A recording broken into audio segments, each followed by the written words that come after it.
नमस्कार शेतकरी बंधूंनो, मी पायनेर प्रतिनिधी सचिन सोमवंशी।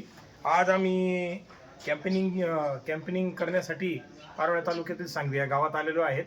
येथील प्रगतीशील शेतकरी यांची आम्ही गाठ घेतली आणि ते तुम्हाला त्यांचा अनुभव सांगतायत। तर दादा त्यांचं नाव, मोबाईल नंबर सांगतील। दादा तुमचं नाव काय? मंगळा सिग्नेचर पाटील, सांगवी, राहणार पारोळा तालुका। तुमचा मोबाईल नंबर? 9561 तुम्ही पायनेरचं PT3002 हे तुमच्या शेतामध्ये लागवड केलं होतं।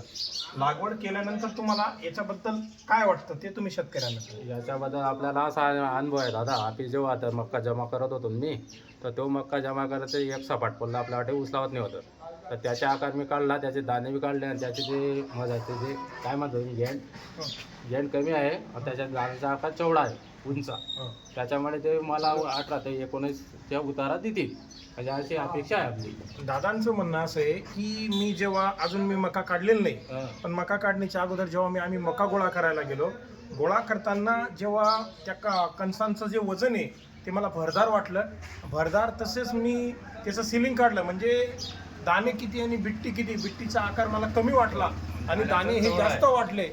तर त्यामुळे मला हा पूर्ण विश्वास आहे की मला एक बॅग लावली होती, ती बॅगचे पल्ल डायमी एकला उचलून घ्यायचो।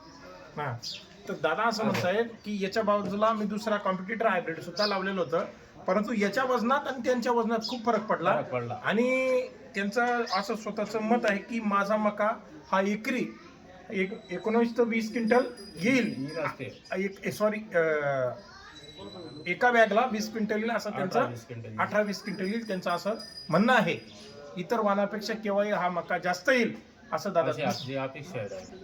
मला बी आमच्या जेवढवाला समाधान पाटीलने आहे तिथे जेवढमध्ये एवढं चाला केला, त्यांनी सांगितलं की वाण लावा। त्यांची मागच्या वर्षी 8 बॅगा लावल्या होत्या, त्याच्यामुळे त्यांना आम्हाला यांना ते अभ्यास कळला, त्याच्यामुळे आम्ही ते पुढच्या वर्षी 2-4 बॅगा तेच लोक। तर तुम्ही इतर शेतकऱ्यांना काय सांगू इच्छिता हे पायनेरच्या वाणाबद्दल? व्यवस्थित सगळे शेतकऱ्यांनी अनुभव लावा, पहिले 1-2 बॅगा लावा, नंतर दुसऱ्या वर्षी बरोबर लावतील लोक। कारण मी पहिले अनुभव काढला, आता माझ्या 3 बॅगा राहतील पुढच्या वर्षी। तर शेतकरी बंधूंनो, पायनेरचं माणूस काय जिथे फायदा झाला तिथेच जायचं माणसाने, बरोबर असं। तर दादांचं असं म्हणणं आहे आपल्याला जिथे उत्पन्न येईल त्याच वाणाकडे आपण गेलं पाहिजे, त्या वाणापासून जास्तीत जास्त उत्पन्न आपल्याला मिळेल व आपला स्वतःचा फायदा होईल।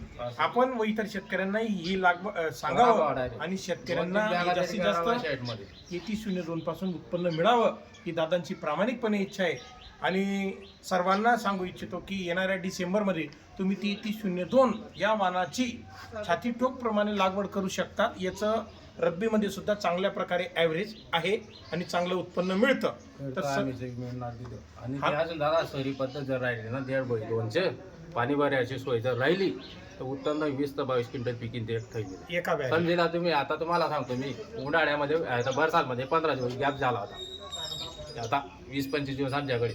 तेव्हा जर पाणी मी जर भरला असता अजून साड्या धरून, तर अजून माझ्या 3-4 क्विंटल 5 क्विंटल उत्पन्न वाढलं असतं। तर दादांचं भरला नाही होता डायरेक्ट, कारण की लाईट चालायची नाही। दादासाहेबांचं म्हणणं सरी पाडली नाही होते बरं तेव्हा, असं माझ्या वडील सांगायचे काय तर सरी पाडून टाकवा, मी टाकलं नाही होतं सला म्हणजे ते माझ्या कोणाला चुकीने। ठीक आहे, नमस्कार शेतकरी बंधूंनो, हा मका तुम्ही आता रब्बीमध्ये सुद्धा लागवड करू शकतात। पायनेरचा PT3002 हा रब्बीमध्ये सुद्धा भरघोस उत्पन्न देतो आणि याची तुम्ही डिसेंबरपासून छाती ठोक प्रमाणे लागवड करा आणि जास्तीत जास्त उत्पन्न मिळवा। नमस्कार, धन्यवाद।